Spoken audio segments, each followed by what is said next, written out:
সকাল বিকালে নাস্তা হিসাবে ব্রেড কাটলেট এই রেসিপিটি তোমরা রাখতে পারো। ঘরে থাকা পাউরুটি দিয়ে খুব সুন্দরভাবে এই কাটলেটটি বানানো যেতে পারে।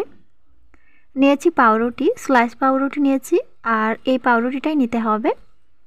পাউরুটির চারিদিকে শক্ত অংশটা কেটে বাদ দিচ্ছি। পাউরুটির এই শক্ত অংশগুলো দিয়ে ঘরোয়া উপায়ে ব্রেড ক্যাম্প তৈরি করা যেতে পারে। আর আমি যে ব্রেড ক্যাম্পগুলো ব্যবহার করি সেগুলো কিন্তু ঘরোয়া উপায়ে তৈরি করা। সব পাউরুটিগুলো কেটে নিয়েছি চারিদিকটা। এবার একটু চাপ দিয়ে পাতলা করে নিচ্ছি। ঠিক এই রকম করে একটু চেপে নিলে রোলগুলো করা খুব ভালো হয়। আলুর পুরের জন্য এখানে নিয়েছি সেদ্ধ আলু, কাঁচা লঙ্কা কুচি, সামান্য ভাজা জিরে, গরম মশলা গুঁড়ো, সামান্য পেঁয়াজ কুচি, আর নিচ্ছি শুকনো লঙ্কা খুব সামান্য করে নিয়েছি। হাত দিয়ে চটকে খুব ভালো করে মেখে নিলাম। ওপর থেকে দিচ্ছি মেথি পাতা। মেথি পাতার বদলে এখানে ধনে পাতাটা ব্যবহার করা যেতে পারে।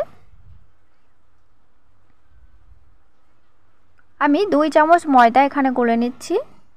এখানে ময়দা বা কর্নফ্লাওয়ার দুটোর মধ্যে যে কোনো একটি ব্যবহার করা যেতে পারে, তবে আজকে আমি ময়দাটাই ব্যবহার করছি।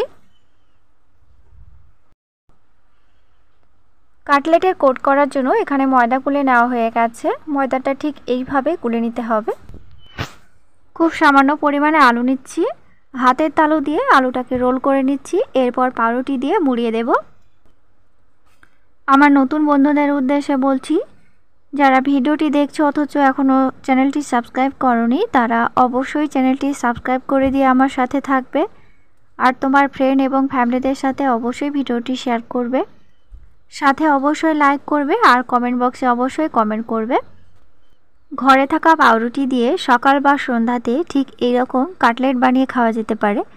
আমরা চায়ের সঙ্গে কিন্তু অনেক সময় অনেক কিছু খেয়ে থাকি, তো চাইলে কিন্তু এরকম কাটলেট বানিয়ে খেতে পারি। খেতে অসম্ভব ভালো লাগে। অবশ্যই তোমরা বাড়িতে একবার ট্রাই করতে পারো। তো চলো এক এক করে সব কাটলেটগুলো বানিয়ে আবার ফিরে আসছি। কোট করার জন্য নিয়েছি ব্রেড ক্যাম্প আর নিয়েছি গোলা ময়দা। ব্রেড ক্যাম্পটা আমার ঘরে তৈরি করা। ব্রেড ক্যাম্পের ভিডিও যদি তোমরা দেখতে চাও অবশ্যই আমাকে কমেন্ট করবে, অন্য কোনো ভিডিওতে তোমাদের সাথে শেয়ার করে দেব। প্রথমে ময়দার গোলাতে ডুবিয়ে নিয়েছি, এরপর ব্রেড ক্যাম্পে মুড়িয়ে নিলেই হয়ে যাবে। তো এখানে আমি একবার কোট করেছি, চাইলে তোমরা দুবার কোট করে নিতে পারো। আর ব্রেড ক্যাম্পে দুবারও এখানে মুড়িয়ে নিতে পারো। দুবার করলে কিন্তু এগুলো বেশি খাস্তা হবে, তবে আমি একবার করেই করে নিয়েছি। সাদা তেলের ওপরে খাস্তা করে ভেজে নিচ্ছি। অবশ্যই গ্যাসের ফ্লেম মাঝারি লো আঁচে থাকবে, তাহলে ব্রেড ক্যাম্প ওপর থেকে কখনোই পুড়বে না এবং খুব ক্রিস্পিভাবে তৈরি হবে।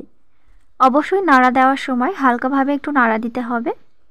কেটে যাওয়ার সম্ভাবনা থাকে, যেহেতু এগুলো খুব নরম থাকে, প্রথমে ভেঙে যাওয়ার সম্ভাবনা খুবই বেশি থাকে।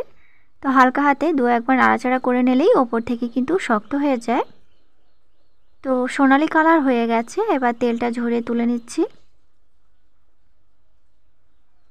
অবশ্যই গরম অবস্থাতেই পরিবেশন করতে হবে। সাথে রাখতে পারো যে কোনো চাটনি বা সস। ভেতর থেকে কতটা সুন্দর হয়েছে দেখো। ভিডিওটি ভালো লাগলে চ্যানেলটি সাবস্ক্রাইব করে দিয়ে অবশ্যই সাথে থেকো, সাথে লাইক করো। দেখা হচ্ছে পরের ভিডিওতে।